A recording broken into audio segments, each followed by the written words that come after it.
Stock మార్కెట్లో invest చేయాలని చాలా మందికి ఉంటుంది. అందులో ఆప్షన్స్ అనేవి ఉంటాయి. వాటన్నిటిని ఎలా అర్థం చేసుకోవచ్చు? బయ్యర్ ఏం చేస్తారంటే ఒక అడ్వాన్స్ అమౌంట్ ముందే ఇస్తారు. ఆ అడ్వాన్స్ అమౌంట్ ఇచ్చినప్పుడు సెల్లర్ అనే ఆయన ఇక ఫిక్స్ అయి ఉంటారు. బయ్యర్ కనుక అడిగితే irrespective of market price seller ఇవ్వాల్సింది. సింపుల్ గా చెప్పాలంటే ఫ్యూచర్ మార్కెట్లో అగ్రిమెంట్లోకి వస్తే irrespective of price both parties has to honour. But option market ఏంటంటే బయ్యర్ కొంచెం ఫీజిబిలిటీ ఉంటుంది. తనకు ఫేవరబుల్ గా ఉన్నప్పుడు మాత్రమే ఎగ్జిక్యూట్ చేస్తారు, తనకు ఫేవరబుల్ గా లేనప్పుడు వదిలేసుకుంటారు. నమస్తే, నేను Kavitha. Welcome to I dream. Stock మార్కెట్లో ఇన్వెస్ట్ చేయాలని చాలా మందికి ఉంటుంది. కాకుంటే అందులో ఉన్నటువంటి టర్మినాలజీ ఏంటి, అందులో ఆప్షన్స్ అనేవి ఉంటాయి. వాటన్నిటిని ఎలా అర్థం చేసుకోవచ్చు? యాక్చువల్గా వీటన్నిటిని అర్థం చేసుకోలేకపోతే స్టాక్ మార్కెట్లో ఇన్వెస్ట్ చేసిన లాభం ఉండదా? బోల్డ్ అని క్వశ్చన్స్ ఉంటాయి కదా. వాటి గురించే మాట్లాడుకుందాం. మనతో పాటుగా ఉన్నారు ఫైనాన్షియల్ ఎక్స్పర్ట్ సాయిరామ్ గారు. సాయిరామ్ గారు, నమస్కారం అండి. నమస్తే మేడం. సో స్టాక్ మార్కెట్ దీని గురించి బాగా వింటున్నాము. మెల్లిగా ఇన్వెస్ట్ చేయాలని ఒక చిన్న డెసిషన్ ఒకటి తీసుకున్నాము. దాంట్లో ఏమో ఫ్యూచర్స్ అనేది ఉంది, లేకుంటే ఇంకోటి ఏదో ఆప్షన్స్ అనేవి ఉన్నాయి. వీటన్నిటిని చూస్తుంటే అర్థం కానీ మళ్ళీ ఒక క్వశ్చన్. యాక్చువల్గా సింపుల్గా అయిపోతుంది అనుకున్నాం, ఇన్నున్నాయి ఏంటి అంటే ఏం చెప్తారు మీరు? ఫ్యూచర్స్ అండ్ ఆప్షన్స్, దీన్ని మనం డెరివేటివ్ మార్కెట్ అంటాం. సో సింపుల్గా చెప్పాలంటే ఒక ఎగ్జాంపుల్ తీసుకొని చెప్తాను అసలు ఫ్యూచర్స్ అంటే ఏంటి. ఫర్ ఎగ్జాంపుల్, నేను ఒక వీట్ మ్యానుఫ్యాక్చర్. సో వీట్ పండిస్తూ ఉంటాను. ఓకే. మీరు ఒక బిస్కెట్ కంపెనీ ఓనర్, మీరు బిస్కెట్స్ తయారు చేస్తుంటారు. మీకు వీట్ కావాలి. అవును. మీకు మార్కెట్లో ఏంటంటే వీట్ ప్రైస్ అనేది ఫ్లక్చువేట్ అవుతూ ఉంది. నాకేంటి, ప్రైస్ పడిపోతే నేను లాస్ అవుతాను, మీకు ప్రైస్ పెరిగితే మీరు లాస్ అవుతారు. సో ఈ సిచ్యువేషన్ అవాయిడ్ చేయడానికి ఇద్దరం ఒక అగ్రిమెంట్లోకి వచ్చాం. నా దగ్గర ఆల్మోస్ట్ ఒక 100 టన్స్ వీట్ పండుతుంది.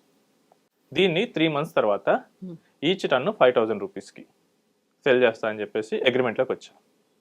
ఇప్పుడు 3 months తర్వాత మార్కెట్ ప్రైస్ ఎంతైనా ఉండనండి, తగ్గిపోయినా పర్లేదు, పెరిగినా పర్వాలేదు, మనం ఆల్రెడీ అగ్రిమెంట్లోకి వచ్చేసాం కదా. సో ఆ ప్రైస్కే నేను ఇచ్చేస్తాను. అంటే 5 lakhs మీరు నాకు ఇచ్చేస్తారు, నేను 100 tons ఇచ్చేస్తాను. ఒకవేళ 3 months తర్వాత టన్ ప్రైస్ 5,000 నుంచి 4,500కి పెడితే నేను ప్రాఫిట్ అవుతాను, మీరు లాస్ అయిపోతారు. బట్ అలా కాకుండా 5,000 నుంచి 5,500 పెరిగితే నేను లాస్ అవుతాను.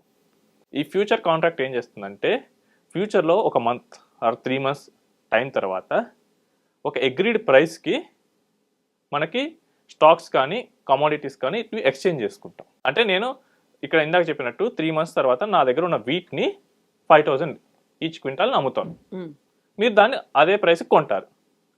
దీన్ని కమోడిటీస్లో వీటికి చేయొచ్చు, గోల్డ్కి చేయొచ్చు, సిల్వర్కి చేయొచ్చు. సో సిల్వర్ 3 months తర్వాత 1.7 lakhs పెరుగుద్దని నేను అనుకుంటున్నాను. సో మీరేమో అంత ఉండదని మీరు అనుకుంటున్నారు. సో ఇద్దరం కలిసి ఆపోజిట్ వ్యూస్ ఉంటే కనుక ఇద్దరం కలిసి 1.7 lakhs మీద అగ్రిమెంట్లోకి వచ్చేసి 3 months తర్వాత మీరు నాకు 1.7 lakhs పే చేస్తారు, నేను మీకు 1 kg సిల్వర్ ఇవ్వాల్సి వస్తుంది, ఇర్రెస్పెక్ట్ ఆఫ్ మార్కెట్ ప్రైస్. ఇది ఎందుకు చేస్తామంటే మీకేంటంటే అన్సర్టనిటీ ఉండకూడదు. As a business owner, as a producer నాకేంటంటే ప్రీడిటర్మిన్డ్గా క్యాష్ ఫ్లో అనేది నాకు వస్తుంది. సో ఇలా ఒక ఫిక్స్డ్ ప్రైస్ మీద మనం ఈ గూడ్స్ కానీ స్టాక్స్ కానీ ఎక్స్చేంజ్ చేసుకునేదాన్ని ఫ్యూచర్ మార్కెట్ అంటాం. ఇప్పుడు ఇందాక చెప్పినట్టు 5,000 నుంచి 5,500 అలా పెరిగిపోతుంది, అప్పుడు నాకు లాస్ అవుతుంది కదా. దీనిలో ఈ లాస్ని కొంచెం తగ్గించేదే ఆప్షన్ మార్కెట్. ఇది మనకు ఇంకో రకంగా చెప్తాను. ఫర్ ఎగ్జాంపుల్, నేను ఒక ల్యాండ్ చూసాను 20 lakhs. నేను దాన్ని ఒక 1 year తర్వాత రిజిస్టర్ చేయించుకోవాలనుకున్నాను. ఇప్పుడు నేను భయానాగా ఒక 50,000 ఇచ్చాను, మీరు దాన్ని తీసుకున్నారు. 1 year తర్వాత మార్కెట్లో దాని ప్రైస్ 17 lakhs పడిపోయింది. ఇప్పుడు నేను మీ దగ్గరకు వచ్చి మళ్ళీ 20 lakhs కొంటాను నేను అంటానా? పోతే పోయింది 50,000 నేను వదిలేసుకుంటాను. బట్ మార్కెట్ 1 year తర్వాత 20 lakhs నుంచి 22 lakhsకి వెళ్ళింది.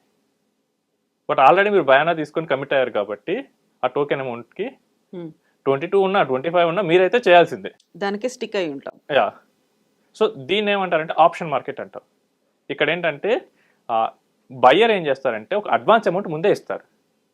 ఆ అడ్వాన్స్ అమౌంట్ ఇచ్చినప్పుడు సెల్లర్ అనే ఆయన ఇక ఫిక్స్ అయి ఉంటాడు.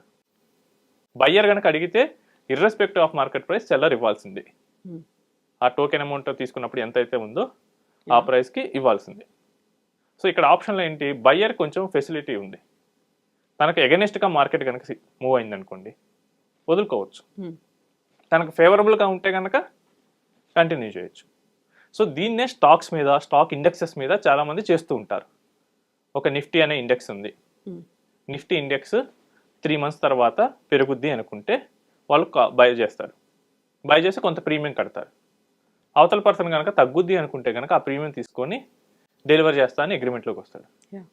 ఇప్పుడు నిజంగానే మార్కెట్ పెరిగింది అనుకోండి, నాకు లాభం. నేను ఆల్రెడీ ఇప్పుడు ముందు తక్కువకే బుక్ చేసుకున్నా కాబట్టి నేను మిమ్మల్ని అడుగుతాను నాకు సెల్ చేయమని. మీకు మార్కెట్ పెరిగింది బట్ లాస్ అయినా కానీ మీరు కట్టాల్సిందే.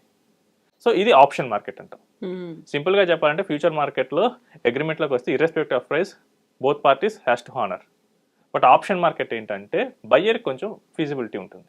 ఓకే, తనకు ఫేవరబుల్గా ఉన్నప్పుడు మాత్రమే ఎగ్జిక్యూట్ చేస్తారు, తనకు ఫేవరబుల్గా లేనప్పుడు వదిలేసుకుంటాడు. సో వీటితో పాటుగా ఫ్యూచరు ఆప్షన్స్తో పాటుగా టర్మినాలజీ ఉంటుంది, కాల్ అండ్ పుట్ ఇలాంటివి. యాక్చువల్గా మీనింగ్ ఏంటి, ఏం చేస్తారు అందులో? సో సింపుల్గా కాల్ అంటే ఏం లేదు మేడం, ఒక బయ్యర్ ఒక స్టాక్ని కానీ ఒక కమోడిటీని కానీ ఫ్యూచర్ డేట్లో కొంటాను అని తీసుకునే పొజిషన్నే కాల్ అంటాం. ఓకే, వాళ్ళంతటి వాళ్ళు తీసుకుంటారు అంతే. కాల్ని బై చేస్తున్నానంటే నేను ఫ్యూచర్లో ఆ అసెట్ని బై చేస్తాను. కాల్ని సెల్ చేస్తా అంటే కనుక ఆ ఫ్యూచర్లో ఆ అసెట్ని నేను సెల్ చేస్తాను. ఓకే, పుట్ అంటే కనుక నేను సెల్ చేస్తా అని చెప్పేసి అగ్రిమెంట్లోకి వస్తున్నట్లు. సో ఇక్కడ ఎప్పుడు ఆప్షన్లో బయ్యర్కి మాత్రం అడ్వాంటేజ్ ఉంటుంది. కాల్ని బై చేసినా పుట్ని బై చేసినా కానీ ఆ పర్సన్కి తనకు ఆపోజిట్గా కనుక సిచ్యువేషన్స్ మారితే కనుక he can leave it. But కాల్ని సెల్ చేసినా పుట్ని సెల్ చేసినా కానీ మీకు ఫేవరబుల్ ఉంటేనే వస్తుంది అనుకుంటే పొరపాటు. మీకు ఫేవరబుల్ ఉన్నా లేకపోయినా కానీ మీరు ఎగ్జిక్యూట్ చేయాల్సిందే, మీ బయ్యర్ కనుక నాకు ఈ డెలివరీ చేయమని చెప్తే. సో కాల్ మార్కెట్ ఏం చేస్తుందంటే ఆ ఫలానా స్టాక్ని ఫలానా ప్రైస్కి కొంటాను అని చెప్తుంది. పుట్ ఏం చేస్తుందంటే సెల్ చేస్తా అని చెప్తుంది, దానికి ఆపోజిట్. వీటితో పాటు ఇంకా చాలా ఉంటాయి. స్పాట్ ప్రైస్ అని ఉంటుంది. స్పాట్ ప్రైస్ అంటే కరెంట్ మార్కెట్లో ఎంత నడుస్తుంది. ఓకే, ఫర్ ఎగ్జాంపుల్ ఇండెక్సెస్లో నిఫ్టీ అనేది ఒక ఇండెక్స్ ఉంటుంది. సో అది ఇప్పుడు 25,000 రన్ చేస్తుంది అనుకున్నాం. దాని స్పాట్ ప్రైస్ 25,000 అవుతుంది. అంటే స్పాట్గా ఈ కరెంట్ మూమెంట్లో దానికి వచ్చే ప్రైస్ ఎంత. నెక్స్ట్ ప్రీమియం అంటాం. సో ఇందాక మీకు చెప్పిన కేసులో ఒక టోకెన్ అమౌంట్ ఇచ్చాను కదా ఆప్షన్స్లో, దాన్ని మనం ఆప్షన్ ప్రీమియం అంటాం. సో చాలామంది ఏంటంటే ఈ టెర్మినాలజీ ఏమీ తెలియకుండా కూడా చాలామంది ఆప్షన్స్లో దిగేస్తుంటారు. చాలామందికి నేను చూశాను అసలు ఫ్యూచర్కి ఆ ఆప్షన్ మార్కెట్కి తేడా తెలియదు. అసలు ఒక స్ట్రాటజీని కరెక్ట్గా క్రియేట్ చేసుకోరు. జస్ట్ ఏదో మన దగ్గర డబ్బులు ఉన్నాయి, ఏదో ర్యాండమ్ యూట్యూబ్లో టిప్ వచ్చింది, by call at this price, అంతే వాళ్ళు బై చేస్తారు. అసలు నువ్వు దేనికి బై చేస్తున్నావు, నువ్వు పోతే ఎంత పోతుంది, ఏం క్లారిటీ ఉండదు వాళ్ళకి. సో జస్ట్ ఊరక బ్లైండ్గా పెడితే మాత్రం futures market is very risky. ఇందాక చెప్పిన కేసులో లాస్ అన్డిఫైన్డ్గా ఉండదు, లాస్ అన్లిమిటెడ్గా ఉండొచ్చు. మనకి సింపుల్గా మనకు అర్థం కావాలని చెప్పేసి ల్యాండ్ కేసు తీసుకున్నాను. అక్కడ ల్యాండ్ 20 ఉంది, ఓకే, బట్ ల్యాండ్ 40 lakhs పెరిగితే చాలా సినారియోస్లో చూసాం. ఇప్పుడు ఒక 1 or 2 monthsలోనే ల్యాండ్ ప్రైజెస్ డబుల్ అయ్యి కూడా నేను చూసాను.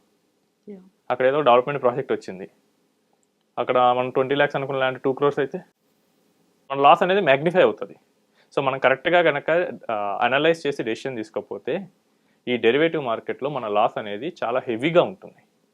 అసలు మెయిన్గా ఈ డెరివేటివ్ మార్కెట్ని ఎవరు చేస్తారంటే హెడ్జ్ చేసుకోవడానికి చేస్తారు. హెడ్జ్ అంటే నా దగ్గర స్టాక్ ఉంది, ఆల్రెడీ స్టాక్ కానీ ఏదైనా నా దగ్గర అసెట్ ఉంది, I have gold or I have stocks or I have commodity, ఏదైనా నా దగ్గర ఫిజికల్గా ఉంది. నేను తర్వాత ఇమ్మీడియట్ మార్కెట్లో కొంచెం గ్లోబల్ అన్సర్టెనిటీ వల్ల లాస్ వస్తుంది అనుకుంటే ఆ లాస్ని కవర్ చేసుకోవడానికి నేను చేస్తూ ఉంటాను. బట్ చాలామంది ఏంటంటే వాళ్ళ దగ్గర స్టాక్ లేకపోయినా కానీ జస్ట్ ఊహించి చేస్తూ ఉంటారు. ఇలా ఊహించి చేసే వాళ్ళకి మాత్రం రిస్క్ చాలా అన్లిమిటెడ్గా ఉంటుంది. అట్లీస్ట్ మీ దగ్గర స్టాక్ ఉంటే కనుక పోతే ఆ స్టాక్ ఒక్కటే పోతుంది. బట్ ఏమీ లేకుండా దిగితే కనుక లాస్ చాలా హెవీగా అయితే వస్తుంది. సో ఇవన్నీ డెసిషన్స్ వాళ్ళు తీసుకోలేరు అనుకోండి, కాల్ కానీ పుట్ కానీ ఇవన్నీ తీసుకోలేరు అనుకుంటే ఒక అనలిస్ట్ ఉండాలి, లేకుంటే ఒక అడ్వైజర్ అనేది ప్రాపర్గా గైడ్ చేసే వాళ్ళు అయితే ఉండాలి కదా.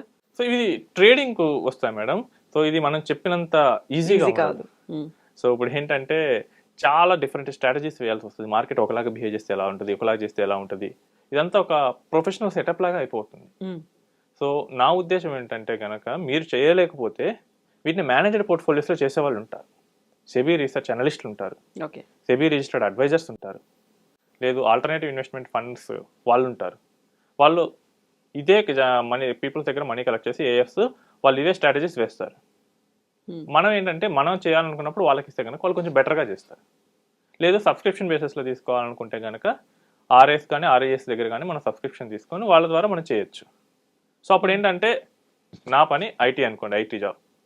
సో నేను రోజు నా మీటింగ్స్లో ఉండాలా, లేకపోతే ఇది కాల్ పెరిగింది ఇప్పుడు తగ్గింది ఇటు ఎలా చెక్ చేసుకుంటూ ఉండాలి పర్సనల్గా?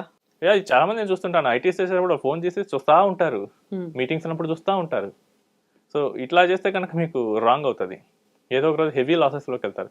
I fan one portfolio almost 1.5 crore లాస్కి వెళ్ళారు. ఓకే. ఏంటంటే ఆయన పని ఏంటంటే ఆయన ఒక ఎంటర్ప్రెన్యూర్, బిజినెస్ చూసుకుంటాడు. బట్ ఎవరో ఫ్రెండ్ చెప్పాడని చెప్పి ఇందులో దిగాడు. ఫస్ట్లో బాగానే డబ్బులు వచ్చాయంట, ఆల్మోస్ట్ 1 లక్ష పెడితే 10 లక్షలు వచ్చాయి. ఓకే. జస్ట్ గెస్ వర్కే కదా, 10 గెస్సులు కరెక్ట్ అయ్యాయి, బాగానే పెరిగాయి. బట్ అది చూసి ఇంకొక 50 లక్షలు పెట్టాడు. హెవీ అమౌంట్ కూడా. ఏం ఎక్స్పెక్టేషన్ అయింది, విత్ ఇన్ ఎ మంత్ 50 లక్షలు 5 కోట్లు చేస్తా. బట్ 50 లక్షలు పోయినాయి. నెక్స్ట్ ఓకే ఈ 50 లక్షలు పోయినాయి కదా అని చెప్పేసి మళ్ళీ ఇంకా మనీ తీసుకొచ్చాడు. చివరికి అట్లా 1.5 కోటి లాస్ అయ్యాడు. అది వాళ్ళ ఇంట్లో తెలిసి అది గొడవలు అయ్యి ఆ తర్వాత ఒక అడ్వైజర్ దగ్గరికి వెళ్తే ఇది కాదు కండి, ఇలా కాదు మీరు చేయాల్సింది, ఒక ప్లాన్ ఉంటుంది, ఒక సెటప్ ఉంటుంది, అసలు నిజంగా ప్రొఫెషనల్ వాళ్ళు ఎలా చేస్తారని చెప్పి ఒక వాళ్ళ ఆఫీస్ చూపించారు. అప్పుడు ఓకే ఇది చిన్నది కాదు, ఒక పెద్ద కాంప్లెక్స్ సిస్టమ్ అని ఆయనకు అర్థమై ఓకే అప్పుడు ఎగ్జిట్ అయ్యాడు. సో మన గోల్కి తగ్గట్టు మనం చేయగలమా లేదా అది కూడా చూసుకోవాలి. మన జాబ్ దానికి అడ్డొస్తుందంటే better avoid it or give to professionals. Thank you so much అండి. Thank you. And for more videos, Please subscribe to iDream. Please subscribe to iDream. Please subscribe iDream. And please subscribe to iDream. For more videos, subscribe to iDream. please like, share, and subscribe to the channel. Congratulations, iDream. subscribe to iDream. Subscribe to iDream. So subscribe to iDream Media. iDream team అందరికి huge congratulations. Please subscribe iDream Media. Please subscribe to iDream. Subscribe iDream. Please subscribe to iDream. iDream అంటే నా కళల ఛానల్ను subscribe చేసుకున్న నోరు తిరుగుతలేదు, మీరైతే గంట గుర్తు కొట్టండి. For more such videos, please subscribe to iDream. Subscribe to iDream. Please subscribe to iDream. Please subscribe iDream Media. Please do subscribe to iDream. Please subscribe to iDream Media. For best entertainment and information, please subscribe iDream. And don't forget to subscribe to iDream.